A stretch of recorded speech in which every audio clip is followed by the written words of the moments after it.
Hi everybody, this is OKC Face Painter, and today I'm talking about paint. Yay! Airbrush paint, specifically.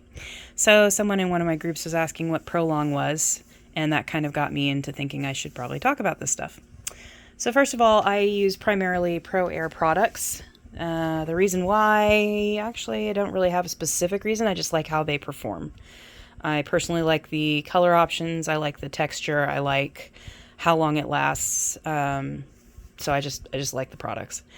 I have tried other products and some less expensive versions, and they just don't hit quite the same way for me. They don't have the same, I don't know, texture or lasting for me, but that's just me. Anyway, so start with Prolong.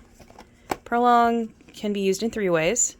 It can be a barrier spray underneath like regular face paint so that it helps to minimize sweating and messing up your paint. It can be used as a sealant, which is why I think it's called Prolong.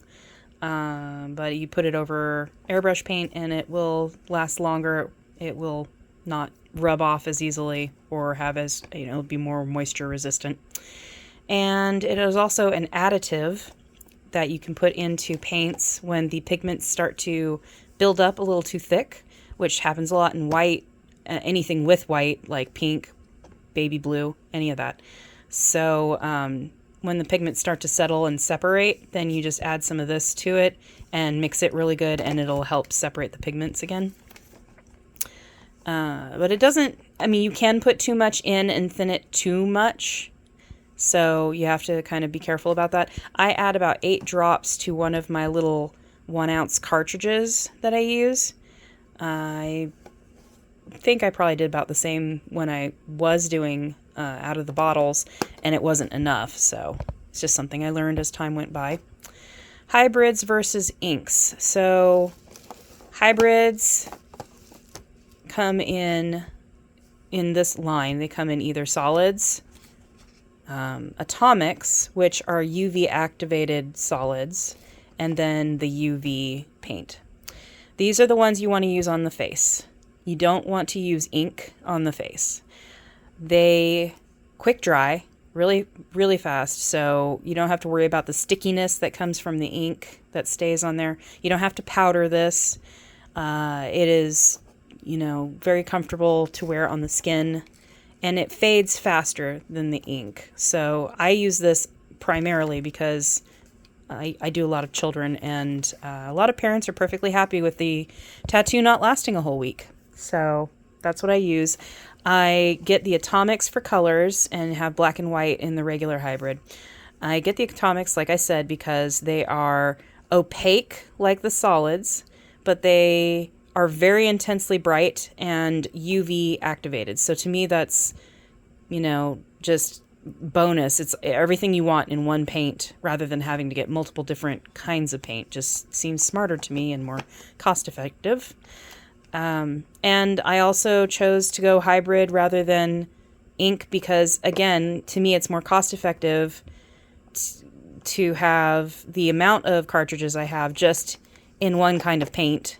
And since hybrids can be used on the face or the rest of the body, it just makes more sense to me to stick with this. But I do have some ink. I have ink in black, which if you get black in the Pro Air ink, it is kind of a blue-black, which looks like real tattoos. And then I have the henna color, which I've actually never used because when people ask for henna designs, they want them in rainbows with me. I don't know. And then I did get this quick dry paint from, what's it called?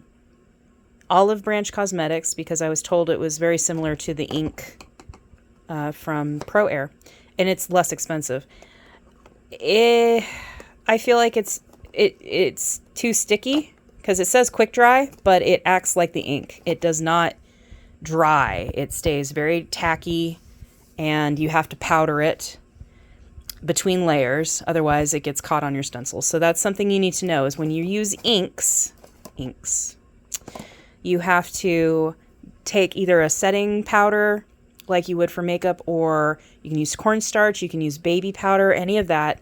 And you want to get a big kabuki brush and you want to put some of the powder on and then shake it off. But you have to do it between layers. Otherwise, the stickiness of the paint will adhere to your stencil if you're doing like a 2-layer stencil, like, sorry.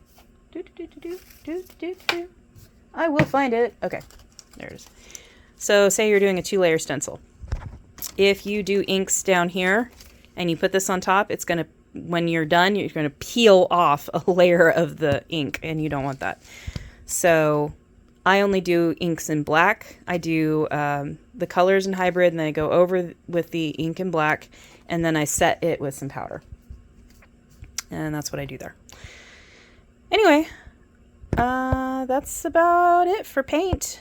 If you guys have any questions, just let me know.